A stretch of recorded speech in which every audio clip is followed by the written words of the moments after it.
Should we celebrate the death of evil people like Osama bin Laden? Dennis Prager has been dealing with this topic for the last couple of weeks on his radio show, and he just wrote a magnificent column for the Jewish Journal of Los Angeles. He makes the point, as a rule, little changes in basic human responses. Throughout human history, just about all decent people have celebrated the death of those human beings understood to be truly evil. It takes a lot to change such basic human reactions, but over the last generation, a major attempt to do so has been made and somewhat succeeded. Osama bin Laden, a man whose purpose in life was to inflict death and suffering on as many innocent people as possible. The more innocent his victims, the greater his achievement. This man was finally killed, and much of the Western world's religious and secular elite has expressed moral annoyance with those who celebrated this death. The argument is that no person's death should be celebrated, therefore celebrations of bin Laden's death are morally questionable.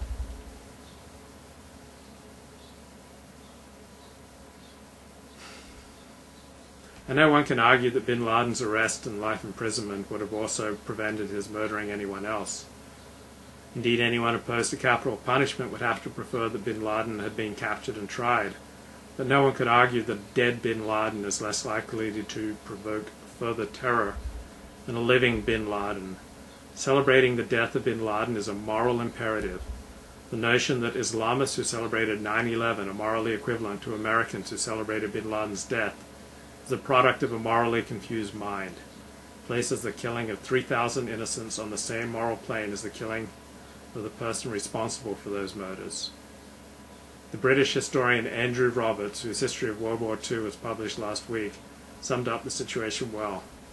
My countrymen's reactions to the death of Osama bin Laden have made me doubt my pride in being British.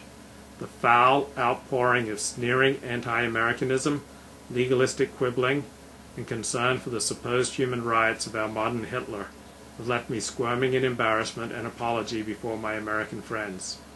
Britons utterly refuse to obey the natural instincts of the freeborn to celebrate the death of a tyrant. When the Mets-Phillies baseball game erupted into cheers on hearing the wonderful news, while the crowds chanted USA, USA outside the White House, they were manifesting the finest emotional responses of a great people.